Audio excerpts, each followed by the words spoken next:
member of the Council of Europe, subject to the jurisdiction of the European Court of Human Rights, much earlier than the Ukraine and Russia, of course, going back to the 60s, had many cases, not as many as Russia managed in a few months, and the Ukraine too. And there's lots of problems still, and that, however, is the most significant problem. Religion, clearly not. Mind you, again, to keep things in perspective, because all manner of weird stories circulate, the separation of church and state matters is much more advanced in Turkey, in fact, almost complete, than it is, for instance, in Austria and other European Union states. Okay? It goes as far as this. At the University of Vienna, where I currently teach, of course, there are quite a number of ladies going around with a headscarf. Not a burqa, not a chador or something like that, but a headscarf. Why? Because in Turkey, they are not allowed to wear this at university. In Austria. The Grand Chamber supported you. Of course. Okay. So when you hear popular stories in the press, don't always believe it. Anyway, that's Turkey. Coping with the economic crisis, of course, is another issue which currently troubles progress in the European process of integration. Some of you may know more details, but you know how it started. It started in the United States, it spilled to Europe because of the globalized nature of the financial markets worldwide. And of course, some people would argue the European system of the Eurozone of 17 members today, of 27, was a bad construction to start with. In the United Kingdom, all chancellors of the exchequer, the finance ministers, have always said, we will join if the economics are right. They are not right because the business cycle in the UK and that on the continent differ from one another. They always maintained, however, we are not going to be part of the Eurozone for political reasons. And they thought that the Euro was a political project rather than economically sound. In retrospect, it seems they were right, because Greece was allowed to become member of the Eurozone, despite the fact that, and that was no secret, their financial reporting standards, their admission to having strayed from the common criteria for membership, etc., were pretty clear, yet they were allowed in. There is this idea in Europe still in classical education terms that Greece is the cradle of all humanity. Probably the Ukraine too. Everything started in Greece. They gave us everything. Of course, this is a highly unsatisfactory state of historical accounting, but still. And that's probably why Greece was allowed in, even though it did not satisfy the criteria. And today, the financial markets, the rating agencies and others hold the mirror up to us.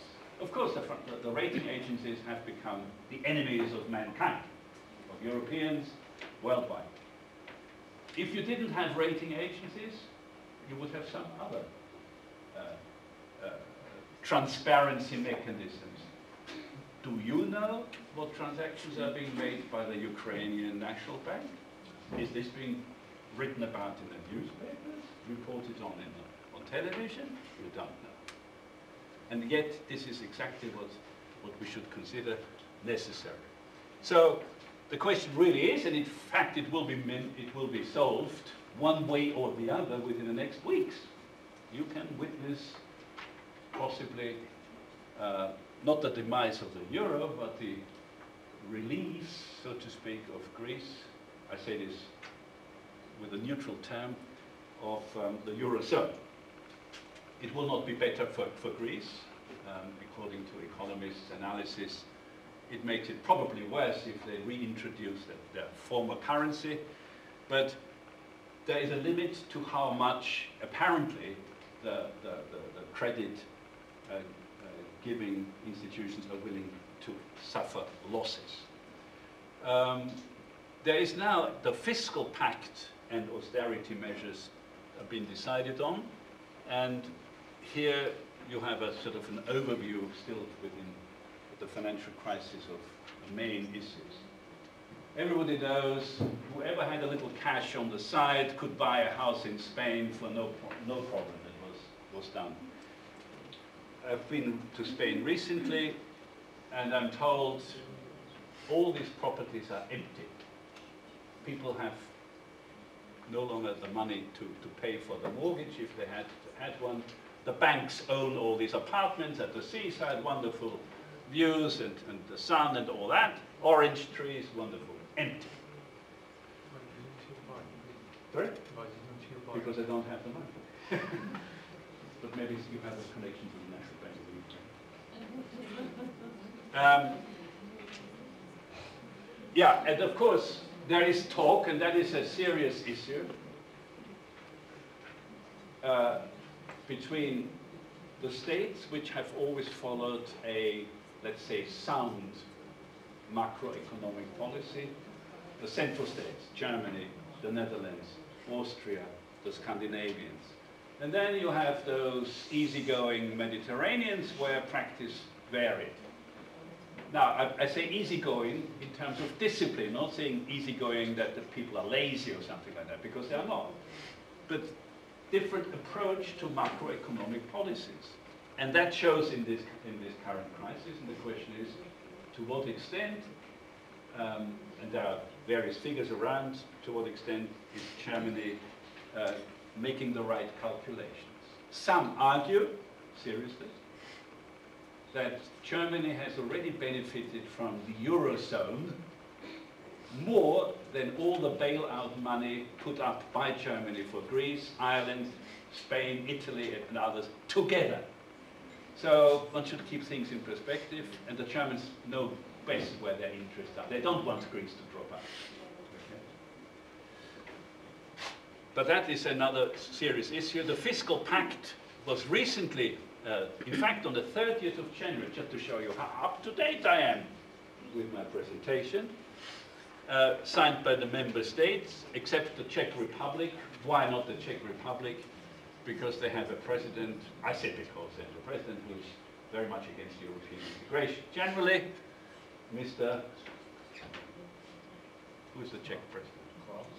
Mr. Klaus, our friend in Yes, I saw you in the garden. Yeah. Now, the debt ceiling. In Austria, what they now discuss in Austria is to put into the constitution, the Austrian constitution, a commitment to a debt ceiling. In other words, the debt must not exceed a pre-arranged level of 0.5% of the GDP. Now that, of course, is interesting because a sovereign state, up to now sovereign, let's put it that way, limits its own freedom of action to certain parameters agreed upon between the Eurozone countries. Okay? So obviously then you cannot overspend without there being a constitutional challenge. The Commission, I remember I said to you before that the Commission wasn't really, or the President of the Council had no significant role in the crisis. Now that the Commission will be given more powers to police the disciplines of the debt ceiling, to be included in the member states' constitutions, and it can impose fines. Okay, so I'm not sure about the value of a fine. If you're already in financial trouble, then being fined on top of that may not help much, but still there it is. It is regarded a problem not just for Greece but for others. It's not enough to save, you also have to grow, because if you don't grow, no more taxes will come and savings will impoverish the life. Okay. Now, the outlook. Everybody has to have an outlook. Your outlook is an improved parking after the association agreement. For the outlook, you have to remember, and I say you have to remember because I know you don't remember. Why should you? why we have a European Union in the first place. Why was it created? Is the historical origin or the reasons for its foundation still relevant today? If you say no, it isn't, then you have a problem. Then you have a problem to say, well, what do we need this for? Should we not return to the Cossack state or become little Somalias in Europe again? The city-state of Genova against the city-state of Florence, Kiev against Kharkiv, all right? That's another option. Don't take things for granted. And I say this to Austrian and other students all the time, because they don't remember the historical origin. They were not around, they were not born. They don't understand. Why are we going on about it? I wasn't around either, but still. It's still with us. And the return, however appealing in the eyes of some nationalist politicians, a return to 19th century political structures in Europe are out. Nobody wants it. Okay? Yes, you want the Basque country, they want still independence. The Catalans want independence. Maybe Sicily wants independence. Scotland aims for independence. But it's not the same as saying, let's give it all up and start competing with one another again. Is it not better for a country like Germany to occupy the financial markets with financial muscle rather than with armies? And I think the answer is pretty obvious. I don't have to spell it out as far as the first of these points is concerned. That is to say, the project as historically invented by the founding fathers, Monet and all the others, is still relevant. However, and that is not surprising, the vision has to be redefined.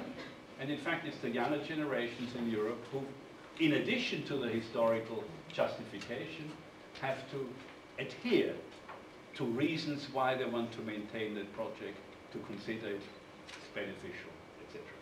Okay, I stop here and press the button. Thank you.